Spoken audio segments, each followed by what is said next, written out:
সার্জারিতে যাওয়ার আগে শেষ একটি বারের জন্য নিজের গোটা পরিবারের সাথে একটি রাত কাটানোর ইচ্ছে প্রকাশ করলো রাই। হ্যাঁ বন্ধুরা, ভিডিওতে লাইক দিয়ে দেখতে থাকুন। ডাক্তাররা যখন কনফার্ম করে যে কালকেই তাহলে আমরা আপনার সার্জারি করছি, ঠিক সেই সময় রাই সকলের কাছে অনুরোধ করে বলতে থাকে যে না ডাক্তারবাবু, আপনারা প্লিজ আমাকে একটি রাত অন্তত দিন, যাতে আমি আমার গোটা পরিবারের সাথে মিলে কিছুটা অন্তত স্মৃতি আঁকড়ে ধরে রাখতে পারি, যাতে আমি মরেও শান্তি পাই। তখন এই কথা বলা মাত্র ডাক্তাররা বলতে থাকে, দেখুন আপনার মরে যাওয়ার মতন এমন কোনো কন্ডিশন এখনও পর্যন্ত তৈরি হয়নি। আমরা আপনাকে এতটুকু অন্তত আশ্বাস দিতে পারি যে অপারেশনের পর আপনি একদম সুস্থ হয়ে যেতে পারবেন। তখন এই কথা বলা মাত্র রাই বলতে থাকে, আসলে বাঁচা মরা গোটা বিষয়টাই তো এখন ঠাকুরের হাতে।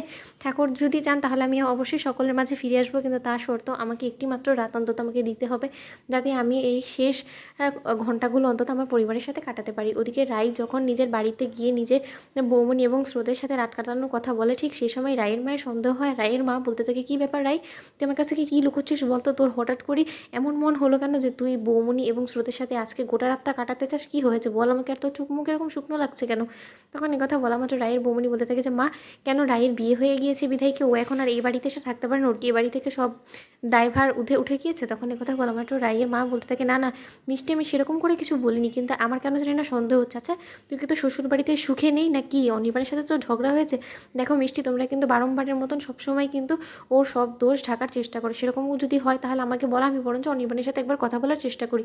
ওদিকে অনির্বাণ উদ্বিগ্ন হয়ে ওঠে যে রাই এখনও এত রাত হয়ে গেল তাও কেন বাড়ি ফিরল না। ওদিকে অনির্বাণ যখন রাইকে ফোন করে, ঠিক সেই সময় রাই বলতে থাকে যে অনির্বাণ, তুমি আমাকে কেন ফোন করে বারবার করে ব্যতিব্যস্ত করছো বলো তো? অন্যদিকে অনির্বাণ বলতে থাকে যে এত রাত হয়ে গেল, তুমি এখনও বাড়ি ফেরোনি কেন?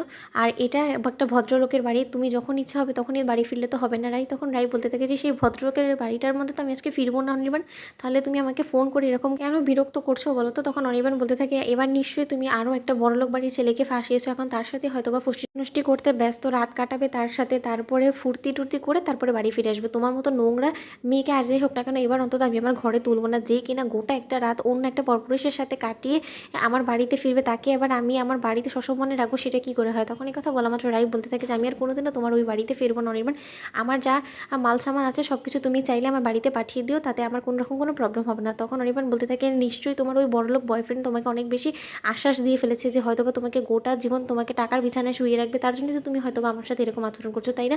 একটা কথা ভুলে গেলে চলবে না রাই, তুমি আমাকে যে পরিমাণে ঠকিয়েছো, যে পরিমাণে আঘাত দিয়েছো, তার ফলে আমার অভিশাপে তোমার গোটা জীবনটা তছনছ হয়ে যাবে। তখন এই কথা বলা মাত্র রাই বলতে থাকে যে হয়তোবা তোমার অভিশাপটাই না আমার উপরে লেগে গিয়েছে অনির্বাণ, তা থাক, যাক এখন তোমার সাথে কোনো রকম কোনো কথা বলে আমি কথা বাড়াতে চাই না, তুমি বরঞ্চ এখন ঘুমিয়ে পড়ো অনির্বাণ।